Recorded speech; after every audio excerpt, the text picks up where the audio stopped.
Are you ready to set up your Axie breeding farm and make money while you sleep? I'm going to take you through start to finish, and as a thank you for all of your support, I made an Axie breeding calculator which you can use completely for free. Just subscribe to my channel so I can keep making you valuable content like this. Let's get right into the video. What to breed? If I can give you any advice, it's to select Axies that have value and have predictable genes. I went with plants because basically every team in Axie Infinity needs a plant tank. So there's a lot of demand for plants out there, which gives me a great resale potential for my Axies. You should have an idea of what you're looking for before you go searching around in the marketplace. One way to find good Axies if you have no idea what you're looking for is to go to Axie Zone, leaderboards, and then from the leaderboard start searching the top 100 teams in Axie Infinity and look to see what Axies they're typically using. That should give you an example of valuable Axies in the current meta. So if you go down and you look at any of these Axie teams, let's go to Indes, and you look at his tank, for example, you can get an idea of some of the strong Axies being used in the current meta. This might give you an idea of how you should pursue your Axie breeding ring. So after scouring the marketplace, I knew that I wanted to breed a 5 of 6 plant Axie that has October Treat and Leaf Bug. So I went to parts, typed in October Treat, typed in Leaf Bug. Oops, there's 2 leaf bugs, this one.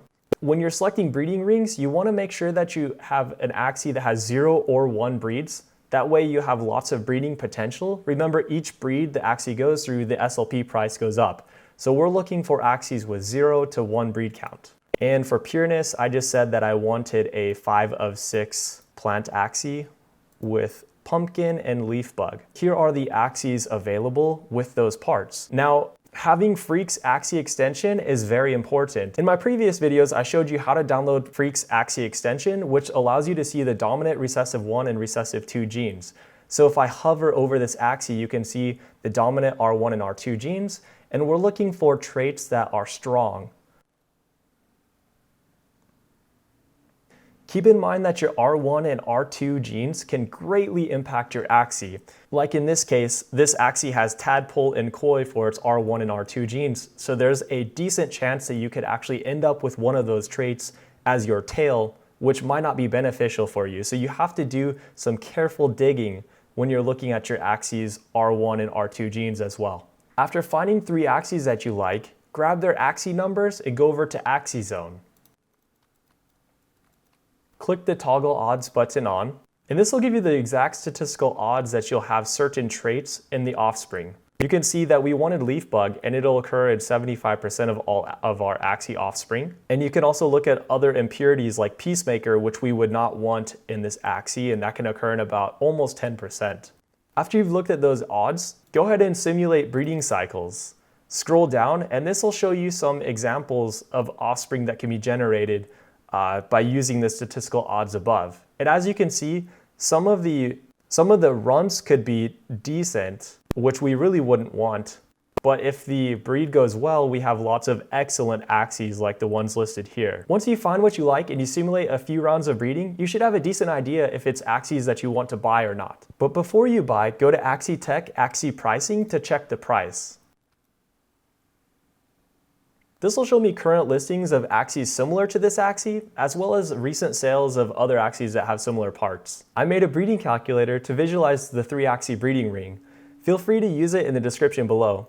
This is where you list the prices of the Axies that you purchased. So let's say $275 for the first Axie, $250 for the second, and $300 for the third Axie. I wrote some code to pull in the real-time price of SLP and AXS. Remember that you need SLP and AXS for breeding. And I listed a profit estimation down here. This just gives you a general idea of what you would make after breeding these Axies, after the cost of SLP, the cost of AXS, and also considering about a 15% reduction in value of Axies after each breed.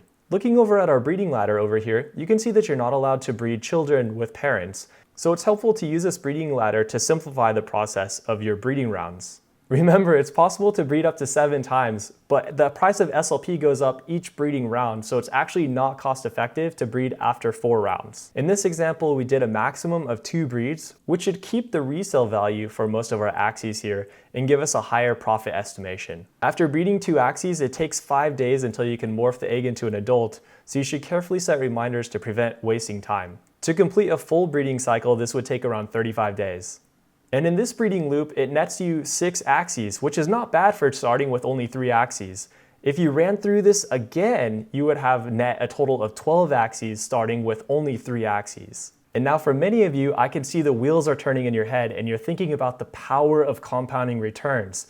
And I completely agree with you. The true value of breeding lies in the power of compounding returns. So have fun playing around with this breeding calculator. Make sure you tag a friend who might benefit from this calculator as well. And let me know in the comments below if you have any suggestions on improving the calculator or other breeding mechanisms that you came up with. Please like and subscribe to my channel. And I haven't even had a chance to talk about scholarships yet. So if you'd like to talk about scholarships or creating scholarship teams, please let me know in the comments down below. Thank you so much for tuning in to Allan Ryan, and I'll see you next time.